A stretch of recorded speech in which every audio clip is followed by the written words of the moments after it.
Bismillahirrahmanirrahim. Assalamualaikum warahmatullahi wabarakatuh.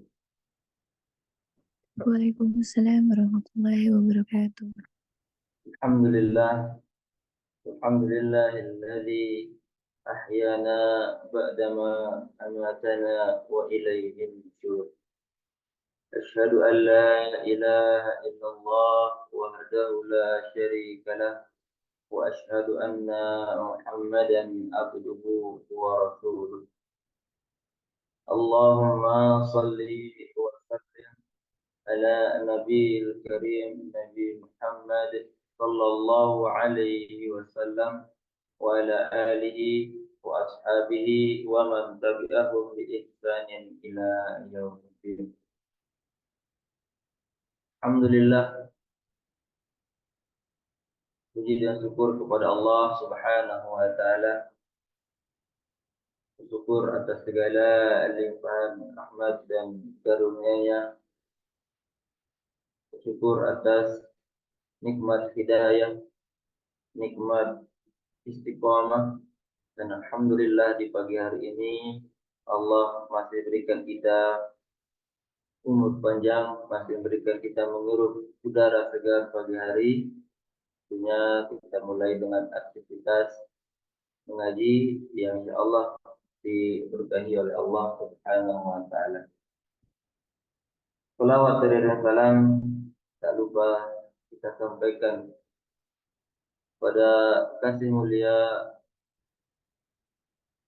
Rasulullah Sallallahu Alaihi Wasallam, yang dimana hari ini hari Jumat banyak sunnah yang diajarkan oleh baginda Rasulullah Sallallahu Alaihi Wasallam. Dan caranya kita membaca surah Al-Kahfi, perbanyak doa, terutama di sore hari setelah ba'da asar sampai bila waktu maghrib. Adalah waktu yang mustajab untuk kita minta kepada Allah Subhanahu wa taala, dan juga tentunya kita perbanyak baca salawat kepada baginda Rasulullah Sallallahu Alaihi Wasallam. Jamaah MKI rahimani wa rahimakumullah jami'an. Di pagi hari ini insyaallah kita sama-sama kembali akan mengaji kitab At-Tazkirah. Kita kembali mengaji kitab At-Tazkirah karya Al-Imam Al-Qurtubi rahimahullah. Tentu kita ketahui kitab ini membahas bagaimana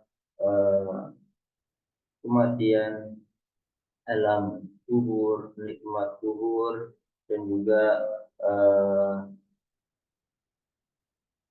siksa kubur, hari kiamat, dan perjalanan sampai menuju hari kiamat, menuju antara masuk surga atau neraka. Tentu ini penting bagi kita semua untuk sama-sama kita mengetahui, sama-sama kita pelajari kitab At-Tazkirah ini untuk memperdalam ilmu kita, memperdalam ilmu agama Islam kita. Karena banyak yang menganggap bahwa ketika dia meninggal dunia, maka itu menjadi peristirahatan terakhir bagi seorang.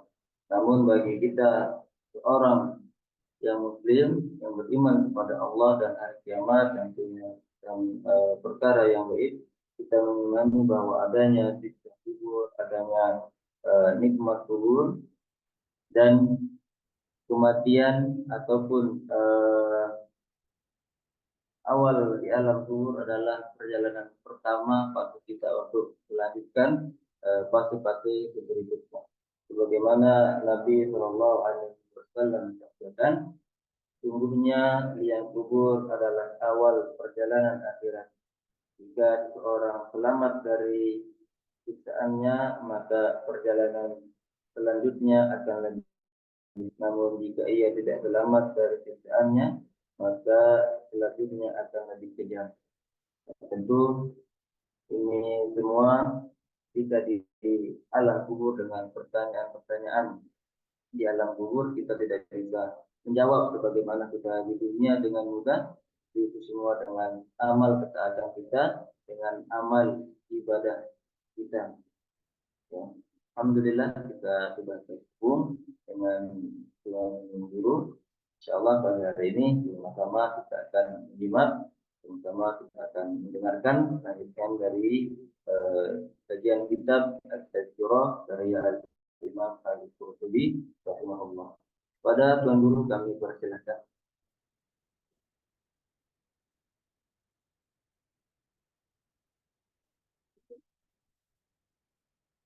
Masih di mute. Assalamualaikum warahmatullahi wabarakatuh. Waalaikumsalam. Waalaikumsalam warahmatullahi wabarakatuh. Masya Allah. Ahlan Tuan Guru. Alhamdulillah. Hamdan tayyiban kathiran mubarakan fi العزيز الغفار القوي الجبار مكور الليل على النهار تبصرة لأولي القلوب والأبصار أشهد أن لا إله إلا الله وحده لا شريك له وأشهد أن محمدا عبده ورسوله أرسله الله بالهدى ودين الحق ليظهره على الدين كله وكفى بالله شهيدا اللهم صل وسلم وبارك وكرم وأنعم على نبينا ورسولنا وإمامنا وقدوتنا رسولنا محمد وعلى آله وأصحابه ومن سار على نهجه واستنى بسنته إلى يوم الدين وبعد اللهم لا علم لنا إلا ما علمتنا إنك أنت العليم الحكيم اللهم علمنا ما ينفعنا وانفعنا بما علمتنا وزدنا علما وأصلح لنا شؤوننا كلها ولا تكلنا إلى أنفسنا طرفة عين. Alhamdulillah wa syukur lillah.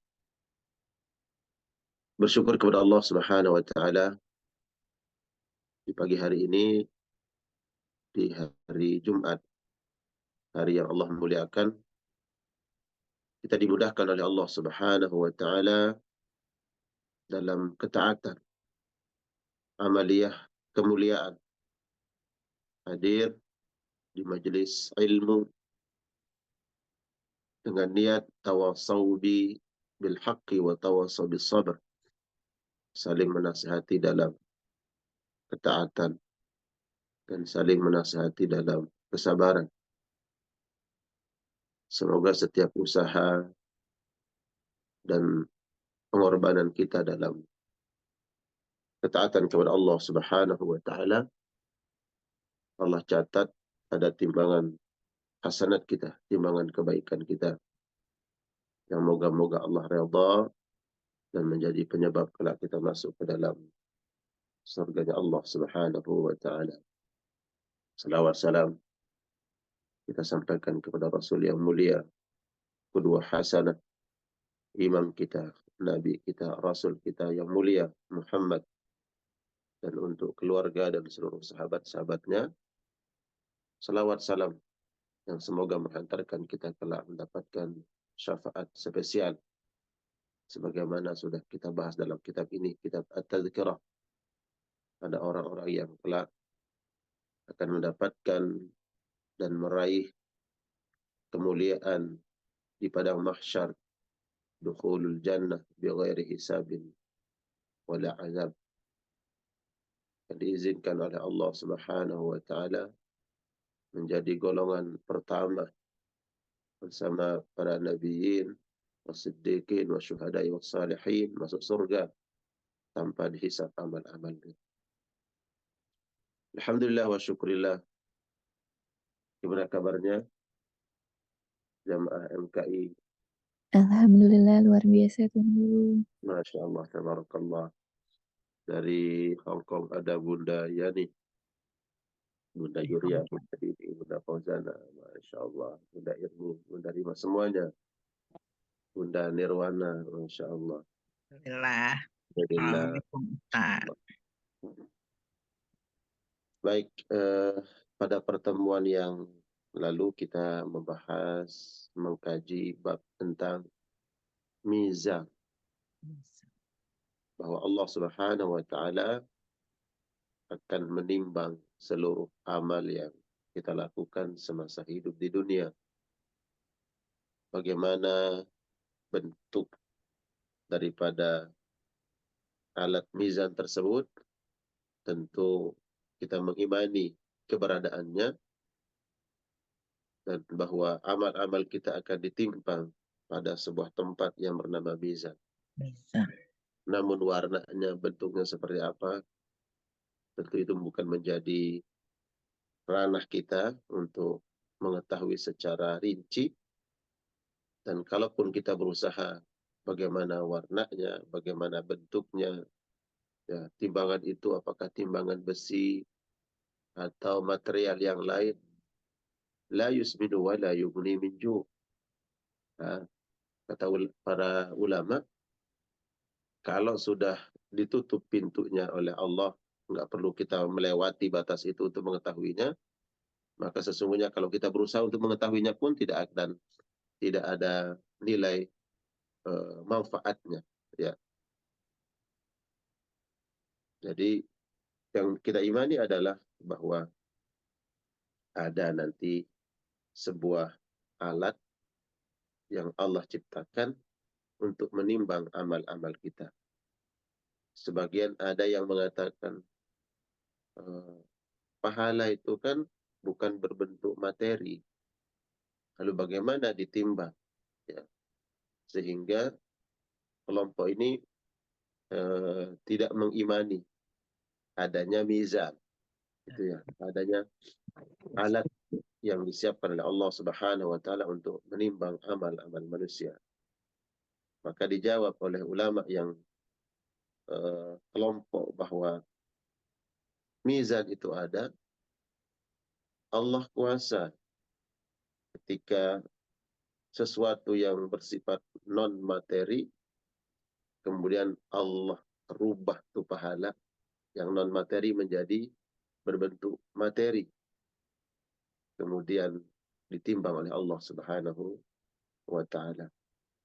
Dan bertaburan di dalam Al-Quran ayat-ayat yang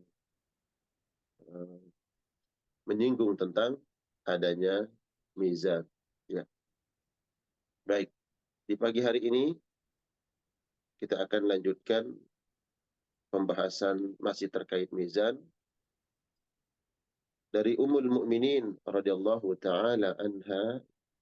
Beliau bercerita, Ummul Mukminin Aisyah, istri Nabi sallallahu alaihi wasallam. Ini berkahnya istri seorang nabi. Ya. Di antara peran para zaujat Rasul, istri Nabi sallallahu alaihi wasallam, adalah meriwayatkan hadis dari Rasulullah sallallahu alaihi wasallam. Dari sekian istrinya Nabi, Ummul Mukminin Aisyah lah yang dalam literatur Islam menyebutkan beliau istri yang paling cerdas. Ummul Mukminin Aisyah.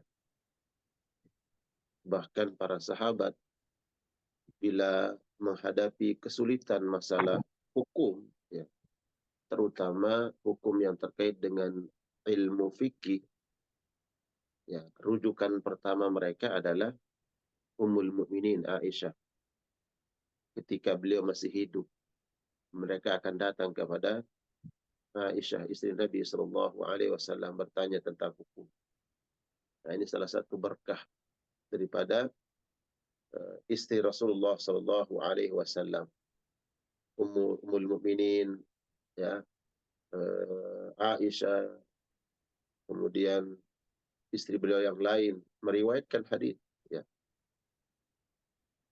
Di antara yang diriwayatkan oleh Ummul Mukminin Aisyah adalah beliau bercerita, anna rajulan qa'ada baina yaday Rasul sallallahu alaihi wasallam faqala.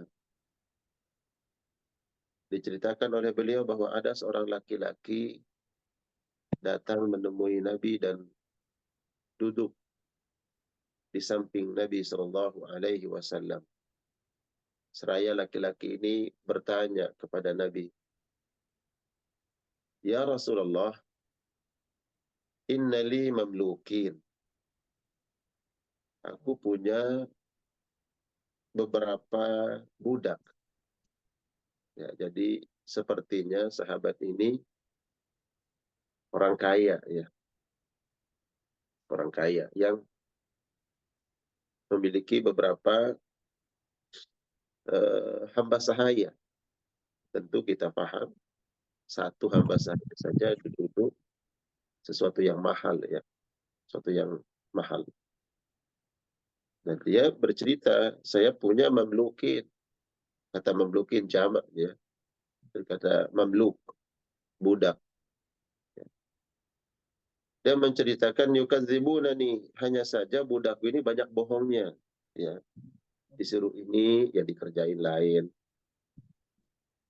Ketika dia menyampaikan sesuatu, kemudian di cross check, diteliti apa yang dia bawa, yang dia ceritakan ternyata tidak sesuai dengan faktanya. Yukadzibunani, banyak bohongnya. Ini budakku banyak bohongnya. Pekerja yang nggak jujur. Nah, ya, ini ada ceritanya, ada bos yang curhat, pekerjanya banyak yang tidak jujur. Ya. Wa yakhununani, dan mereka juga berkhianat. Ya, banyak bohongnya dan tidak amanah. Wa ya'sunani, dan tidak taat kepadaku.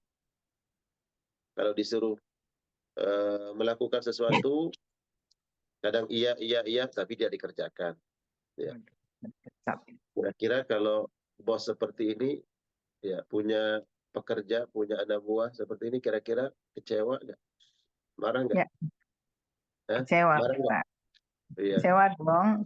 kecewa dong. Udah, kamu ini sudah dipekerjakan, dikasih gaji, ya, dikasih hati, minta hati lagi, dikasih hati, minta limpah lagi.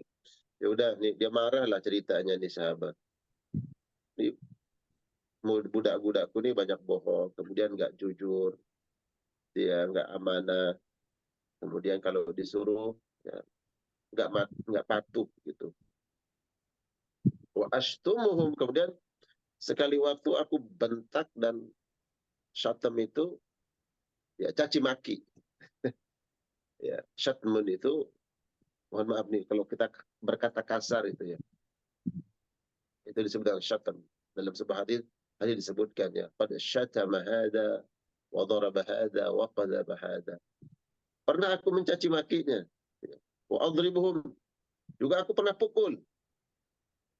Aku pernah caci maki, aku pernah pukul, ya Rasulullah. Ya, gimana ya, enggak, banyak bohong, kemudian enggak patuh, ya, kemudian khianat, ya, enggak amanah, disuruh beli ini salah, disuruh biayanya sekian di markup, nah, seterusnya kira-kira begitu. Terus gimana? Fakaifa ana minhum, lalu gimana nanti di akhirat ya Rasulullah? Ya, aku sudah memukul mereka dan aku bentak, aku berkata kasar kepada mereka karena atas ulah mereka sendiri. Gitu. Jadi ini juga berkahnya pertanyaan sahabat ini mewakili para apa ya, yang punya anak buah, ya, yang punya karyawan, yang punya pekerja dari kantor, di rumah, di toko, ya, kan nggak semuanya jujur, betul nggak? Iya, Ustaz. Terus Benar. gimana nih? Ya, aku pukul dia, kemudian aku berkata kasar kepadanya. Qala, Nabi Shallallahu Alaihi Wasallam, yuhsabu ma khanuka wa asauka wa kadzabuka. Mereka nanti akan dihisab oleh Allah, ya, kadar ketidakamanahannya kepadamu. Dia tidak amanah dalam masalah apa? Nanti akan ditanya mereka oleh Allah. Dan ketidakpatuhannya kepadamu. Ya. Al-muslimuna ala syurutihim bukankah sudah ada kontrak, sudah ada janji yang disepakati, ya kan? Ini kamu kerjakan ya, ini. Wa asauka, mereka kemudian tidak patuh, melanggar tadi ya, melanggar perjanjian, tidak sesuai dengan kontraknya, pulang jam 4:30, karena bosnya nggak ada, pulangnya jam 3. Besoknya dia laporin, dan dia bilang pulang jam 4:30. Kira-kira begitu. Mereka akan ditanya oleh Allah kadar ketidakpatuhannya, dan dalam perkara apa mereka tidak patuh kepadamu dan berkhianat, ya, tidak amanah. Maka zabuka, begitu juga kedustaan, kebohongan yang mereka lakukan akan dihisab oleh Allah. Fa in kana iqabuka iyyahum fawqa dzunubihim iqtassa lahum minkal fadl. Kata Nabi, tapi hati-hati ya. Kalau hukumanmu, ya, punishment, ya, hukumanmu tadi atas kebohongan, kemudian ketidakjujuran, pengkhianatan atau tidak amanah, kemudian ketidakpatuhan, kau hukum mereka itu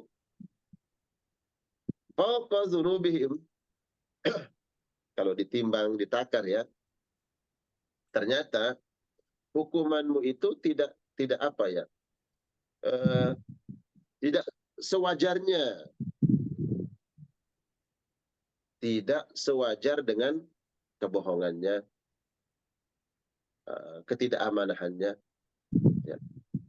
Kalau melebihi daripada dosa, kesalahan yang mereka lakukan, kemudian kau hukum mereka, maka nanti di akhirat iqtassa lahum minkal fadl, akan mereka tuntut kalau hukumanmu itu melebihi kadar kesalahannya, kata Nabi.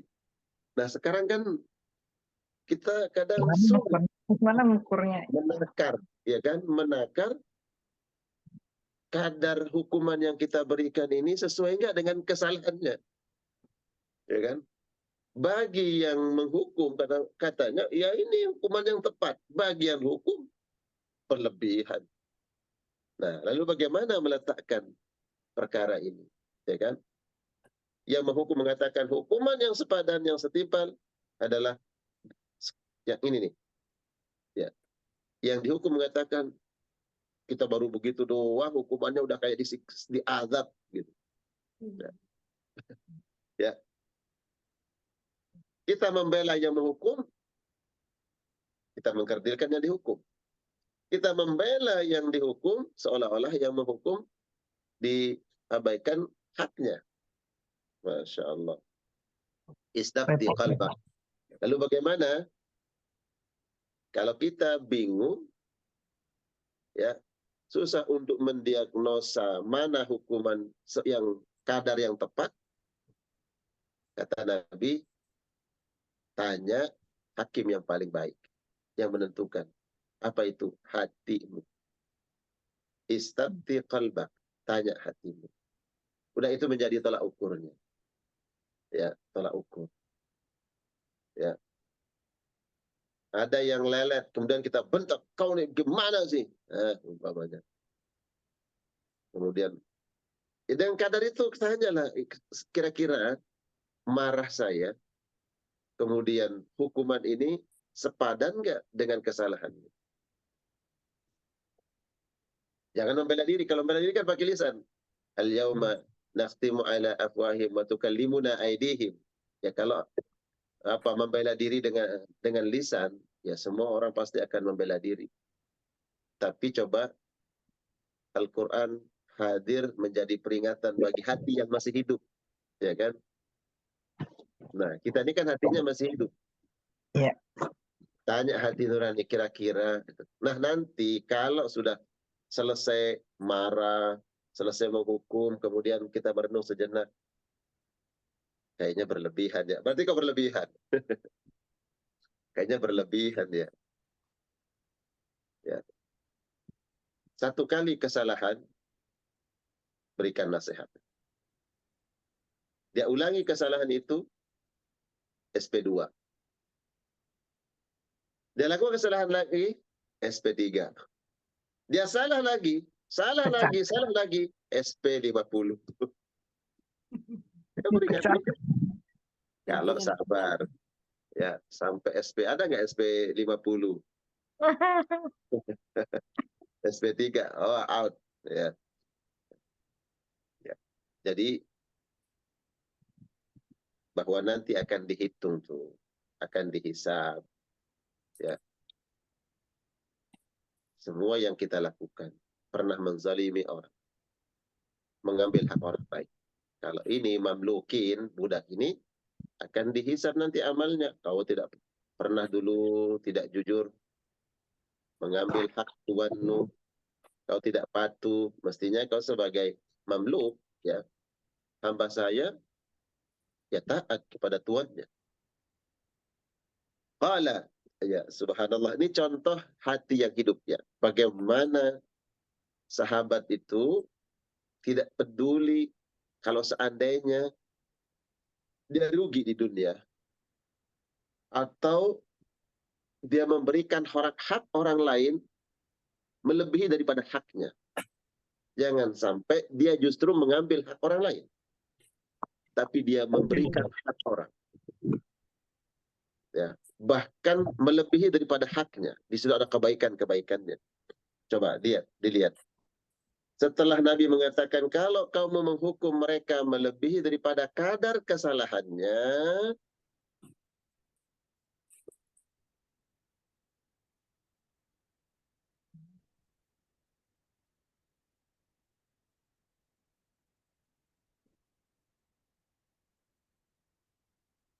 Mana suaranya hilang nih, Ustaz. Suaranya kedengaran. Suaranya. ya, spontan kaget ini sahabat. Ketika Nabi mengatakan, nanti kamu dituntut oleh Allah di akhirat kalau kau mau menghukum mereka melebihi kadar kesalahannya. Ya. Fayabki, kemudian laki-laki ini, itu sahabat tersebut, langsung menangis. Ya Allah, baru diingatkan seperti itu oleh Nabi, langsung nangis. Faqala, ya, Rasul SAW dibacakanlah sebuah ayat oleh Nabi kepada laki-laki ini, ama taqra kitab Allah. Tolong, ya, kau baca firman Allah.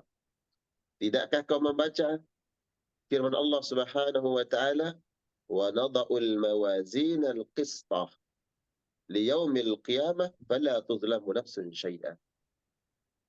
Dan kami, kata Allah, akan meletakkan mizan, timbangan, untuk timbangan kebaikan, timbangan keburukan, dengan penuh keadilan. Ya, timbangan yang menjaga neraca keadilan.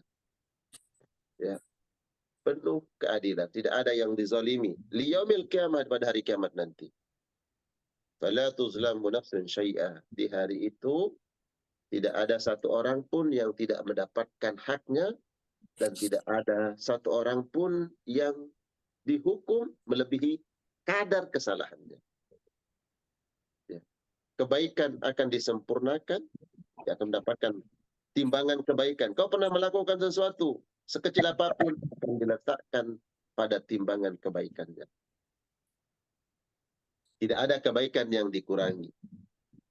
Begitu juga kalau ada orang yang melakukan kesalahan, kezaliman kepada orang lain, akan ditimbang kezaliman itu dan tidak akan dilebihkan.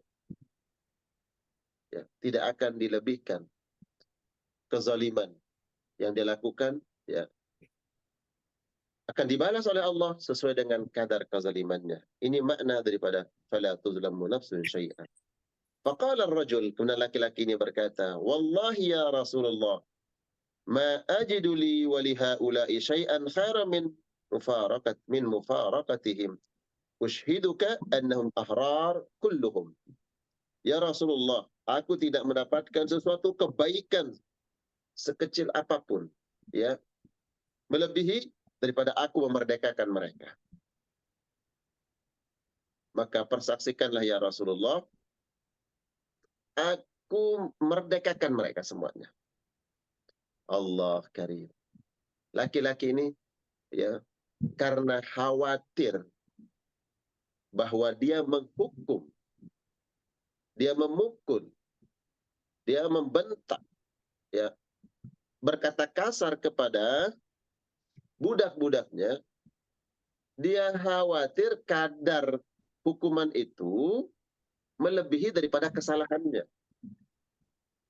Sebenarnya kan adalah kira-kira pilihan untuk terbebas nanti daripada hukuman di akhirat dengan cara meminta maaf. Tinggal datang ke budaknya, "Hei budakku, ya, aku pernah menghukum kalian berkata kasar ini dan itu, tolong maafkan saya." Kalau nggak mau, Kalau nggak mau, ya, kalau nggak mau, ya, hukum lagi. Enggak, itu bukan karakter as-sabiqun al-awwalun, ya, khairul umam. Itu bukan karakter para sahabat. Pasti mereka akan mengatakan, lalu dengan apa aku membayar kata maafmu? Merdekakan aku akan dimerdekakan. Tuh. Kalau kita bodoh amat, ya, ya. Kalau kita kan apa? budaknya nggak mau memaafkan. Ya, iya. Kalau seandainya budaknya nggak memaafkan, ya, pastilah sahabat ini akan berusaha mendapatkan kata maaf tersebut berapapun bayarannya. Tuh kalau para sahabat dulu. Makanya kemudian ya udah, aku tidak mendapatkan sesuatu hal yang lebih baik untuk aku jadikan bayaran atas apa yang pernah aku lakukan terhadap mereka. Kalau kata maaf mungkin dimaafkan, tapi apakah kata maaf itu tulus, ya, memaafkan? Atau di situ ada tekanan, merasa nggak enak, ya kan? Karena ini tuan saya, kalau nggak dimaafkan nanti saya dihukum lagi. Kan bisa saja muncul praduga-praduga itu. Maka kata sahabat ini, ya Rasulullah, aku tidak mendapatkan sesuatu yang lebih baik untuk membayar semua itu. Bahwa aku pernah mencaci maki, aku pernah memukul, kecuali aku harus merdekakan mereka. Aku merdekakan mereka semuanya Rasulullah. Tuh. Satu budak berapa harganya? Dan ini budak lebih dari 3. Karena kata jamak. Ya, minimal jamak itu 3. Ya, fa inna, sesungguhnya kata sahabat ini, li mamlukin, aku punya beberapa budak, kata jamak. Berarti ya Banyak. mungkin 3, mungkin 4, mungkin 5, mungkin 10 dimerdekakan semuanya oleh sahabat ini. Satu budak berapa harganya? Kenapa berani seperti ini? Karena sudah paham betul bagaimana sulitnya nanti di akhirat kita harus berurusan dengan orang lain. Harus ditimbang amal kita. Saya pernah ceritakan kan hadis Nabi SAW tentang al-kayis, orang yang rugi. Di mana seorang sahabat datang nanti seorang hamba Allah nanti di akhirat, dia akan datang membawa pahala salatnya, pahala puasanya, pahala zakatnya. Bahkan pahala ini seperti apa? Tumpukan-tumpukan gunung. Wah, kayaknya masuk surga nih. Disebabkan pahalanya. Tapi justru dia masuk neraka.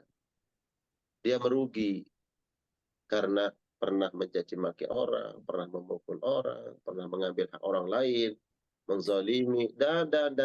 Datang orang-orang yang dulu pernah dizalimi, dicaci maki, dipukul, ditumpahkan darahnya, diambil semua pahalanya.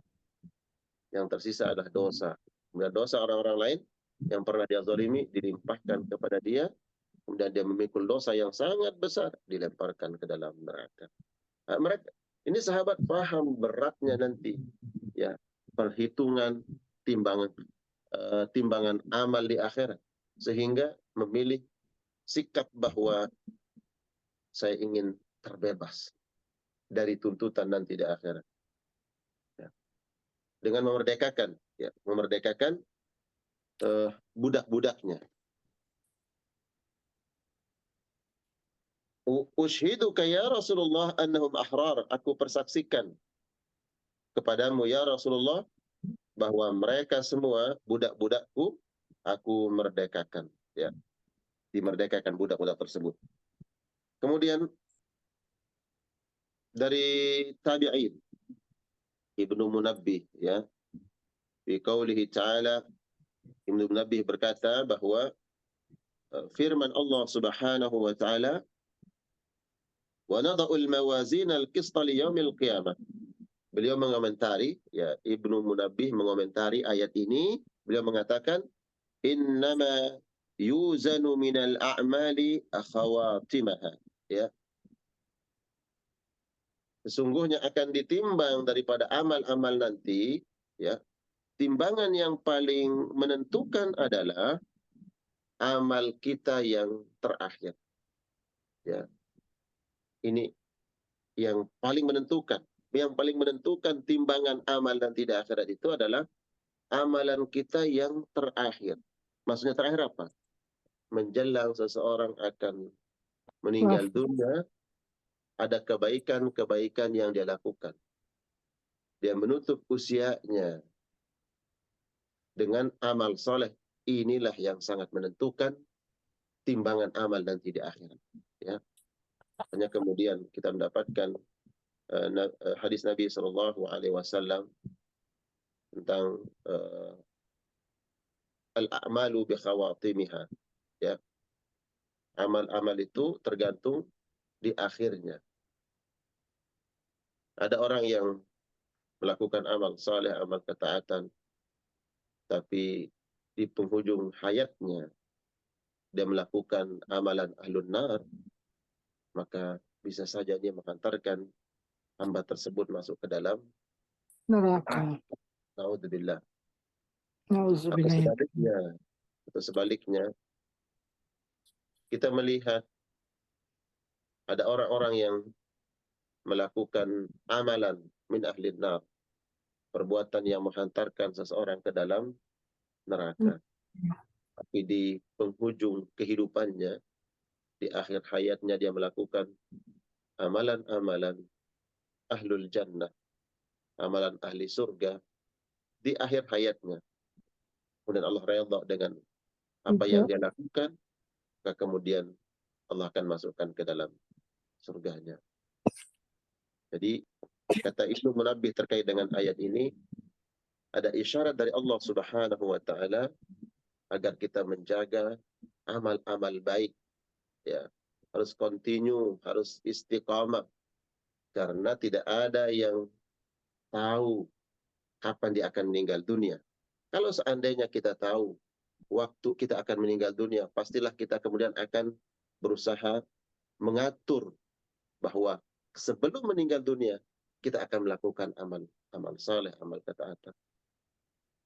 Tapi satupun di antara kita tidak ada yang berani mengaku bahwa saya tahu waktu saya akan meninggal dunia. Enggak ada. Karena kejahilan kita dalam perkara ini, itulah kemudian kita dituntut untuk senantiasa istiqamah. Istiqamah artinya apa? Terus lakukan kebaikan. Karena kita berharap saat kita melakukan kebaikan itulah Allah Subhanahu wa taala menjemput kita. Inna lillahi wa inna ilaihi raji'un. Man akhiru kalamihi la ilaha illallah dakhala al-jannah.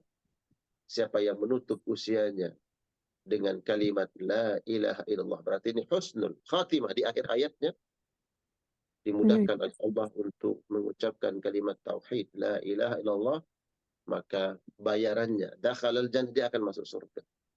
Ya.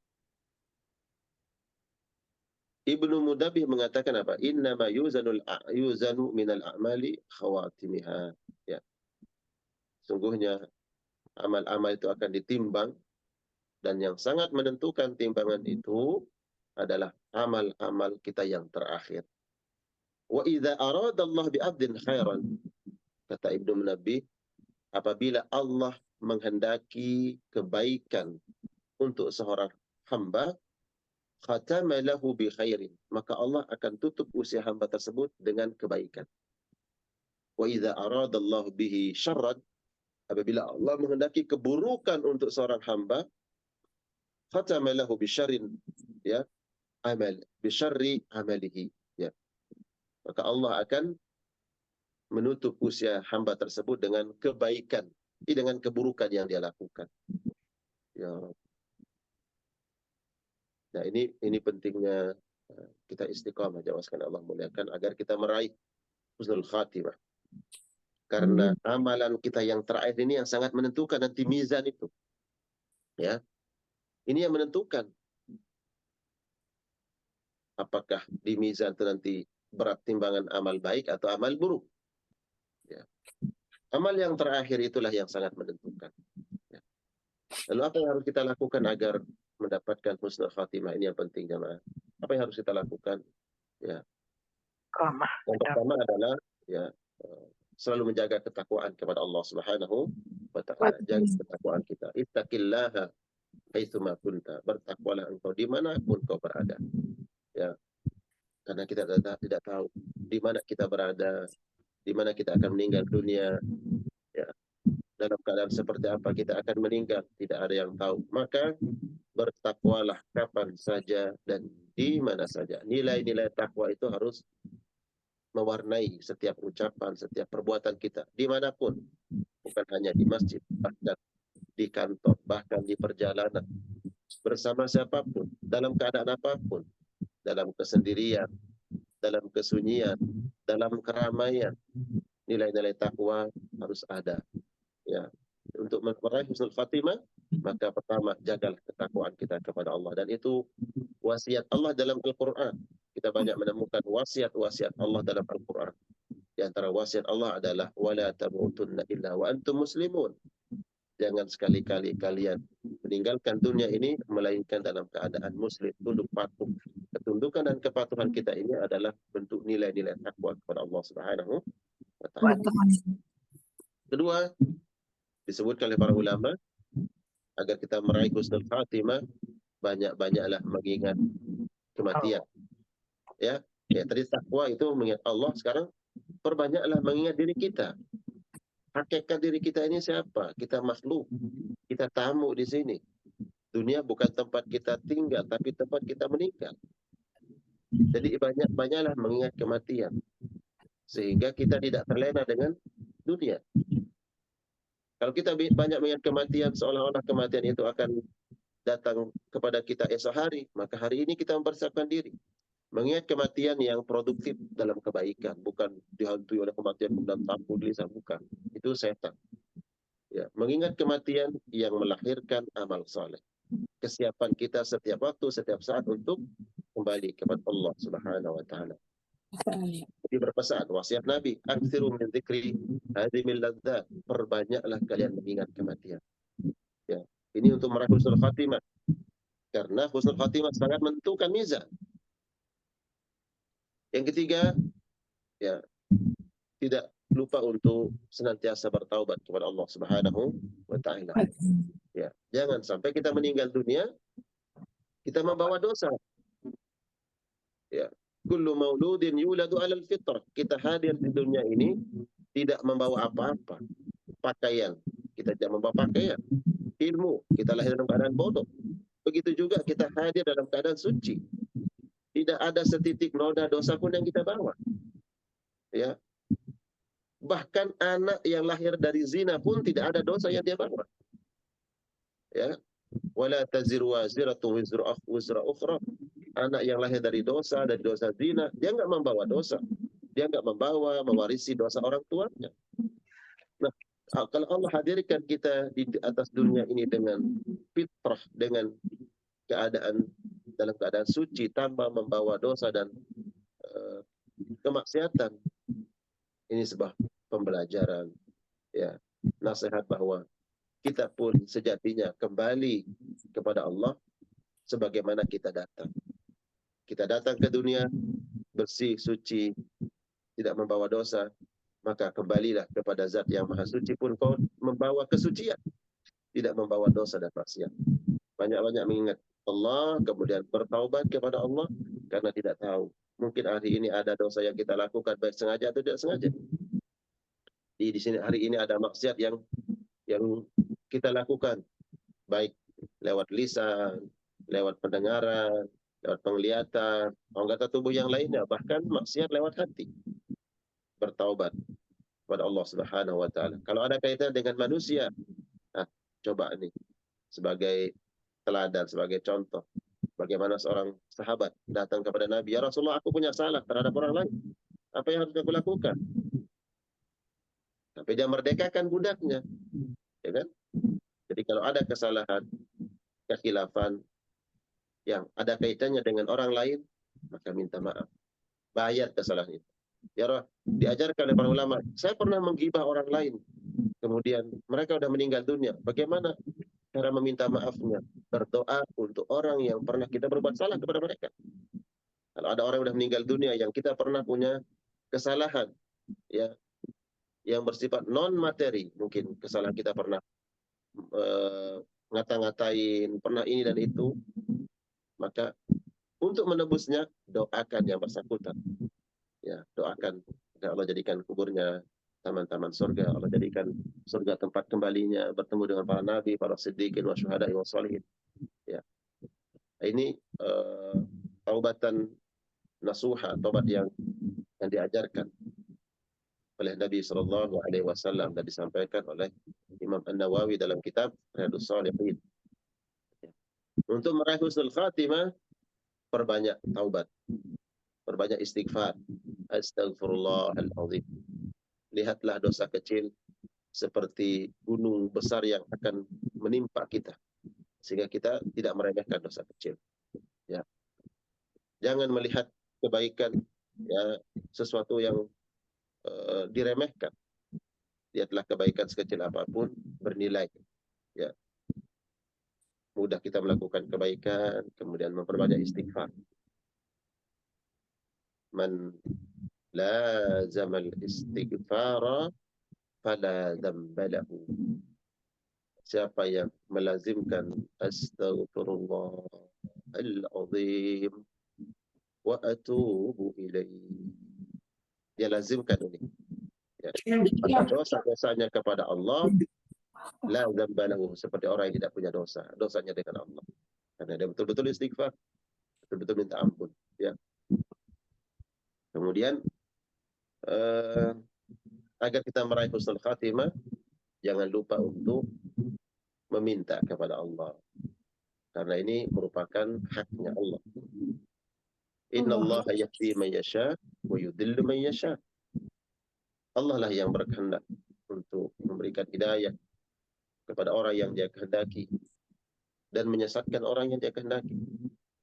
Allah lah yang punya hak memberikan rahmatnya atas orang yang dia kehendaki dan menahan rahmatnya atas orang yang dia kehendaki.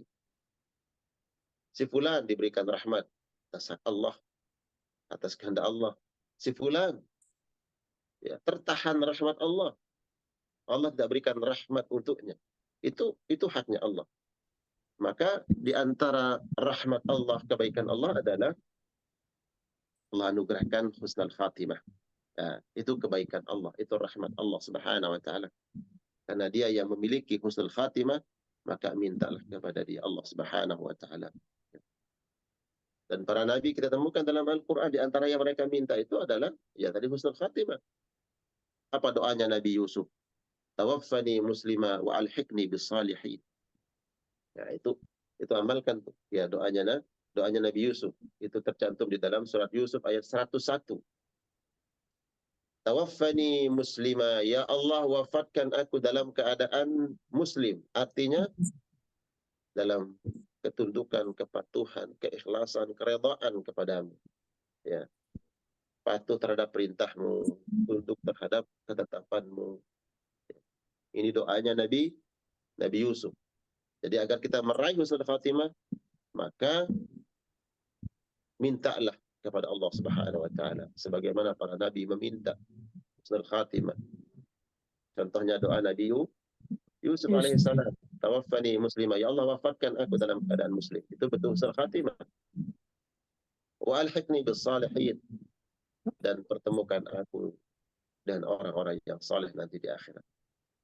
Jadi agar kita meraih husnul khatimah, maka perbanyak doa. Ya.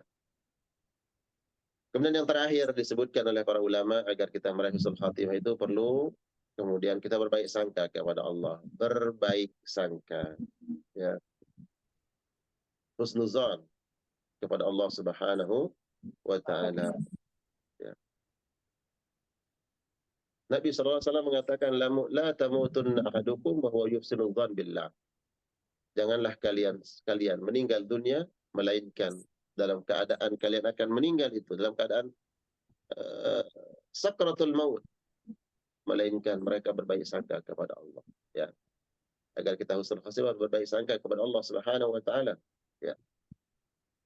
Makanya kemudian di antara nasihat para ulama itu, kalau ada orang yang sakit, ya, yang mana penyakitnya la yurja shifa'uhu, yang kategori penyakit yang kayaknya sulit untuk sembuh, ya. Mungkin ahli medis, ya, tenaga medis mengatakan ini kayaknya memang sulit untuk sembuh, walaupun kesembuhan itu datang dari Allah, tapi secara ilmu, ya, ilmu pengetahuan bahwa kayaknya ini pengalaman orang seperti ini sulit untuk sembuh, ya, penyakitnya sudah stadium berapa gitu, ya. Maka orang-orang seperti ini selalu dinasihati untuk berbaik sangka kepada Allah. Berbaik sangka kepada Allah agar meraih husnul khatimah. Karena husnul khatimah merupakan penentu nanti pemberat timbangan amal baik. Sebagaimana yang dikatakan oleh Ibnu Munabbi, bahwa amal yang paling menentukan di mizan nanti adalah amal yang terakhir. Ya. Husnul khatimah kita. Baik. Terima kasih Allah muliakan, semoga Allah Subhanahu wa taala memberikan kita ilmu yang bukan hanya sebagai pengetahuan, tapi juga bagaimana pengetahuan ini meningkatkan kesadaran kita akan posisi kita, tanggung jawab kita kepada Allah Subhanahu wa taala, sadar akan bahwa kita di dunia sebagai khalifah, ya, orang yang diamanahi oleh Allah Subhanahu wa taala untuk mengatur alam. Dan tentu sebagai orang yang diamanahi dibatasi oleh Allah dengan waktu. Ada yang diberikan waktu 40, seperti Ustaz Uje, seperti Ustaz Habib Munzir, seperti Imam Nawawi. Usia 40 sudah kembali. Ada yang usianya 50, 60, 70. Ya. Semoga ini meningkatkan kesiapan kita untuk mempersiapkan amal-amal saleh, amal-amal ketaatan kepada Allah Subhanahu wa taala. Amin ya rabbal Alamin. Allah. Barakallahu fiina wa fiikum ajma'in. Silakan. Alhamdulillah para jemaah yang rahimakumullah jami'an. Pagi hari ini hikmah pelajaran bisa ambil, ya. Semoga kita semua diberikan istiqomah oleh Allah Subhanahu wa taala untuk senantiasa melakukan amaliyah ketaatan kepada Allah, sehingga semua nanti akan memberikan pemberat amal timbangan kita di mizan nanti dengan amal yang ketaatan, baik itu sholat, itu sedekah dan lain sebagainya. Itu semua terlepas dari kita meminta kepada Allah semoga diberikan istiqomah untuk melakukan ketaatan, dan juga kita berusaha untuk meninggalkan dosa kecil apapun. Dosa kecil seperti yang dikatakan oleh Nabi tadi, anggaplah atau lihatlah dosa kecil itu seperti tumpukan gunung, ya, sehingga kita tidak berani melakukan dosa kecil. Baik, mungkin ada yang ingin disampaikan atau ditanyakan kepada Tuan Guru, kami persilakan.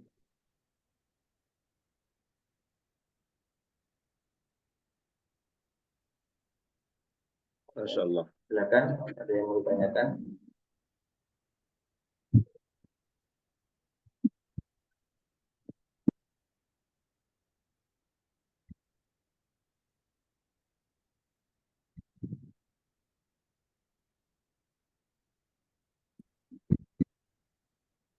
Boleh tanya Tuan Guru? Silakan, Pak. Izin nanya. Saya pernah dengar cerita tuh gini. Sebelum masuk ke surga itu kan kita semua harus selesai urusan ya dengan orang lain. Kalau misalnya, saya nggak tahu, saya membayangkan begini. Eh, kalau kalau kita ikhlaskan urusan itu eh, tanpa harus tanpa harus membalas gitu misalnya, itu boleh kan ya? Bolehkah Tuan Guru? Diikhlaskan semasa hidup di dunia. Iya. Baik. Barakallah. Justru itulah yang terbaik. Baca di dalam surat Al-Imran. وَسَارِعُوا إِلَى مَغْفِرَةٍ مِّن رَّبِّكُمْ وَجَنَّةٍ أَرْضُهَا السَّمَاوَاتُ وَالْأَرْضُ أُعِدَّتْ لِلْمُتَّقِينَ. Allah siapkan surga seluas langit dan bumi. Ya, seluas langit dan bumi ini paling kecil, bahkan lebih dari itu. أرضها السماوات والأرض أعدت للمتقين الذين ينفقون في السراء والضراء والكاظمين الغيظ والعافين عن الناس. Kalau ada orang yang mengambil sikap bahwa ya udah saya ingin balas, saya maafkan yang bersangkutan, justru ini adalah tingkatan tertinggi ya dari sifat-sifat mulia yang Allah sebutkan di dalam surat Al-Imran ini. Wal'afina 'anil nas wallahu yuhibbul muhsinin. Dia maafkan kemudian dia tidak ingin membalas. Dia kembalikan kepada Allah Subhanahu wa taala. Apalagi kemudian kita ingin menjadi orang yang muhsin. Yang Allah katakan wallahu yuhibbul muhsinin. Allah mencintai orang-orang yang berbuat ihsan. Nah, ini yang tertingginya di ihsan. Yang mana dia tidak membalas, ya, dia ikhlaskan, redha, ya. Kemudian dia balas keburukan tersebut dengan kebaikan. Tidaklah seseorang memiliki sifat ini melainkan orang yang mulia. Dia tidak membalas keburukan orang lain, tapi dia maafkan, lalu dia berikan kebaikan untuk orang itu. Nah, inilah nilai-nilai ihsan. Apakah boleh seperti itu? Justru itulah yang diajarkan oleh Nabi Shallallahu Alaihi Wasallam. Bagaimana ketika beliau mampu untuk membalas apa yang dilakukan oleh orang-orang musyrikin Mekah di masa beliau dakwah di Mekah.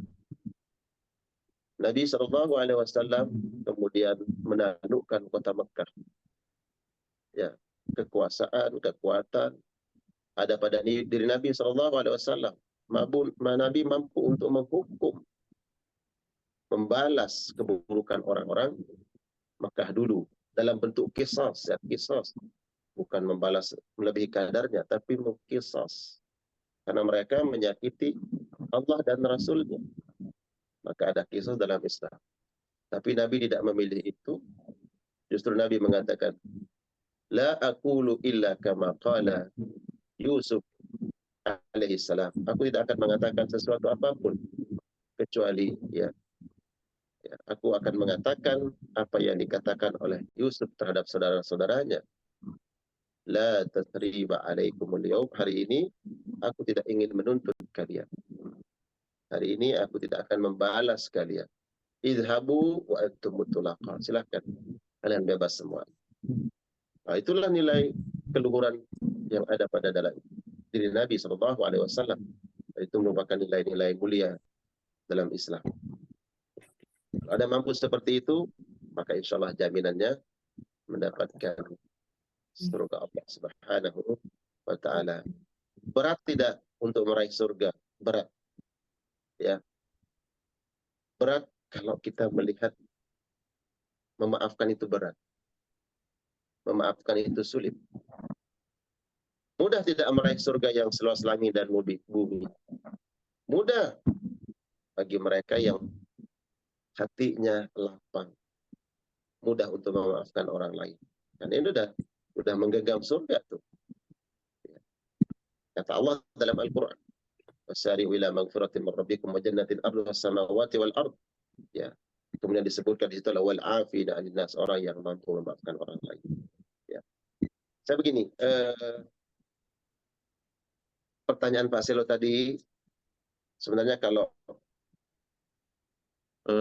kita ingin memudahkan orang lain, tidak menyulitkan orang lain, maka maafkan. Jangan sampai justru karena kita orang lain masuk neraka. Ya kan? Gara-gara saya tidak memaafkan dia masuk neraka. Ya, mestinya dia akan masuk surga tuh ya. Kan ada ceritanya orang akan masuk surga, tapi ada yang menuntut dia. Dulu kamu pernah menzalimi, dulu kamu pernah mengambil hak, dulu banyak yang menuntut dia. Disebabkan karena tuntutan dari kita, dia masuk neraka. Makanya kemudian ada orang yang memilih, aku tidak ingin menjadi penyebab orang masuk neraka. Walaupun memang dia melakukan, dia menzalimi saya, dia menyakiti saya, dia mengambil hak saya. Ya. Dia berhutang sampai hari ini dia belum bayar. Ya. Dia pernah memfitnah saya. Ya. Merusak nama baik saya. Saya tuntut nanti di akhirat. Nah, saya tuntut nanti di akhirat berarti itu dia masuk neraka karena kita tuntut dia.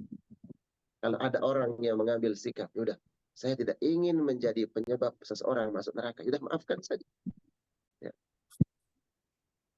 Dan itu nilai yang diajarkan Nabi Shallallahu Alaihi Wasallam. Bukankah ya seseorang ingin masuk surga? Nah, kalau kita mengambil sikap tadi, kita memaafkan, insya Allah jaminan dari surga, dan kita bukan menjadi penyebab orang masuk neraka. Luar biasa kan? Begitu Pak Selo, barakallah. Jazakallah ya Tuhan. Silakan. Bunda Nadia. Ya, bismillahirrahmanirrahim. Assalamualaikum warahmatullahi wabarakatuh. Assalamualaikum.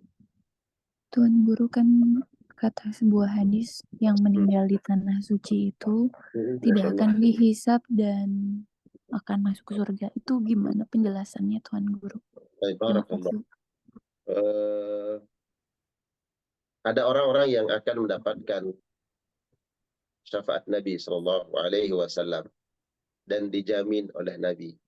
Termasuk adalah mereka-mereka yang Allah wafatkan di tanah haram, mereka-mereka yang dijamin. Tapi apakah semuanya? Tidak. Diseleksi nanti. Tapi kita lihat dulu secara zahirnya. Bahwa ketika seseorang melakukan amal baik, amal saleh, beribadah, apalagi beribadahnya di tanah haram Makkah Madinah, itu sudah nampak tuh secara zahir husnul khatimah, maka hukumi secara zahir, doakan dan berharap husnul khatimah, ya. Dan kita pun berharap mendapatkan husnul khatimah. Dan orang-orang yang wafat di tanah haram, kemudian apalagi di Madinah, dimakamkan di Baqi, di pekuburan keluarga Nabi Sallallahu Alaihi Wasallam, dijamin oleh Nabi. Tapi itu pun bersifat ya diseleksi. Siapa nanti yang dikehendaki oleh Allah, siapa yang ingin disyafaat oleh Nabi Sallallahu Alaihi Wasallam. Ya, orang-orang yang berbuat maksiat, pendusta, pelaku kriminal pun banyak yang meninggal ya di tanah haram. Kemudian juga dimakamkan di tanah haram. Sehingga nanti apakah semuanya itu akan mendapatkan tadi tidak dihisab, kemudian mendapatkan syafaat Nabi Sallallahu Alaihi Wasallam ya, untuk diringankan tadi Nabi sebagai saksi untuk mereka ya. Ini hadis bersifat umum dulu ya, sehingga nanti dan diseleksi siapa yang dikehendaki Allah Subhanahu Wa Taala, siapa yang ingin disyafaat oleh Rasul Sallallahu Alaihi Wasallam. Begitu ya. Tapi orang yang wafat di tanah haram, ya, terutama ketika mereka beribadah, barakallah, ya, untuk saudaranya Bunda Nadia, tentu akan diperlihatkan oleh Allah Subhanahu wa taala bahwa beliau meninggal dunia di tempat yang terbaik, bumi Allah terbaik, kemudian sedang melakukan ibadah terbaik, karena tidak ada balasan bagi mereka yang melakukan ibadah haji dan hajinya mabrur kecuali mendapatkan surga Allah Subhanahu wa taala. Jadi kita insyaallah menyaksikan dan menjadi saksi bahwa berita yang sampai ke kita merupakan beliau dipilih oleh Allah Subhanahu wa taala mendapatkan husnul khatimah, ya. Tentu bahagia di sisi lain mungkin sebagai saudara, keluarga kita bersedih, tapi di balik itu Allah titipkan kebahagiaan, kesenangan. Nah, kenapa? Karena kita belum tentu dapat meraih apa yang saudara kita raih, yaitu husnul khatimah. Baik, cukup. Itu jatuhnya takdir baik ya Tuan Guru ya. Tidak ada yang tahu di antara kita apakah kita ditakdirkan husnul khatimah atau tidak. Tapi kalau kita sudah melihat bahwa yang bersangkutan meninggal dunia dalam ketaatan, berarti itu sudah ditakdirkan oleh Allah Subhanahu wa taala mendapatkan husnul khatimah. Kita nggak tahu takdir kita. Makanya tadi saya sebut salah satu upaya kita untuk meraih takdir husnul khatimah itu adalah perbanyak doa. Karena hak Allah Subhanahu wa taala merubah takdir. Takdir, ada takdir harian, dan kita berdoa, ada takdir bulanan, ya, ada takdir tahunan, ya. Ada takdir tahunan. Yang takdir tahunan apa? Allah sebutkan tentang malam Lailatul Qadar. Bahwa di malam itu Allah akan merubah takdir-takdirnya. Perbanyak doa. Doanya Nabi Yusuf apa tadi? Tawaffani muslimah wa alhiqni bis-salihin. Ya Allah, wafatkan aku dalam keadaan Islam. Ini yang perlu kita minta, jangan lupa tuh. Ya. Mintalah sesuatu hal yang pasti kita hadapi. Ya. Yang pasti kita hadapi itu kematian. Itu enggak ada orang yang tidak percaya itu. Kematian itu suatu hal yang pasti. Orang beriman, orang tidak beriman, orang kafir juga percaya adanya kematian. Tapi bagaimana kita menghadapi kematian ini kan yang berbeda-beda. Maka mintalah sesuatu yang pasti akan kita hadapi. Minta apa? Minta diringankan. Ya, agar kita husnul khatimah. Ya. Barakallah. Apakah itu takdir baik? Ya. Berarti kita lihat bahwa hal tersebut merupakan takdir kebaikan yang Allah berikan. Ada hadis yang disebutkan oleh Nabi SAW, ya, bahwa Allah mempergunakan seorang hamba dalam kebaikan sebelum wafatnya merupakan tanda Allah mencintai seorang hamba. Ya. Ada hadisnya tentang isti'mal. Apabila Allah menghendaki kebaikan bagi seorang hamba, ista'malahu. Allah akan pergunakan hamba tersebut. Seorang sahabat bertanya kepada Nabi, bagaimana Allah mempergunakannya? Kata Nabi SAW, ya, ista'malahu. Allah pergunakan hamba tersebut, ya'malu khairan. Dia melakukan kebaikan qabla mautihi, sebelum dia wafat. Sebelum dia meninggal dunia, dia melakukan kebaikan-kebaikan. Itu tanda Allah mencintai seorang hamba. Ya, atau kama qala Rasul sallallahu alaihi wasallam. Jadi sahabat-sahabat kita, keluarga kita, kaum muslimin yang wafat dalam melaksanakan ibadah haji, kita mempersaksikan bahwa insya Allah mereka adalah orang-orang ditakdirkan husnul khatimah oleh Allah Subhanahu wa taala. Amin ya rabbal alamin. Jazakallahu khair, Tuan Guru. Silakan Ustaz Razi. Baik, alhamdulillah para jamaah MKI rahimani wa rahimakumullah jami'an. Kita pikirkan semoga pagi hari ini semoga apa yang disampaikan oleh kita yang dulu menambah ilmu kita, menambah wawasan kita dan agama Islam, dan tentunya akan menambah ketakwaan kita kepada Allah Subhanahu wa taala. Kita terapkan di kehidupan kita sehari-hari, senantiasa melakukan amal yang kesehatan sehingga semua nanti akan menerapkan amal ibadah kita di dunia kelak. Jazakumullah khairan pada Tuan Guru yang sudah memberikan materi hadirnya pada pagi hari ini dan juga para jamaah saya Allah yang tidak bergabung pada kesempatan pagi hari ini. Semoga apa yang diusahakan, diniatkan dan apapun yang dikeluarkan di jalan Allah, semoga Allah ganti, Allah catat dan memberikan pahala terbaik itu. Baik, kita akhiri bersama-sama sebelum ditutup doa.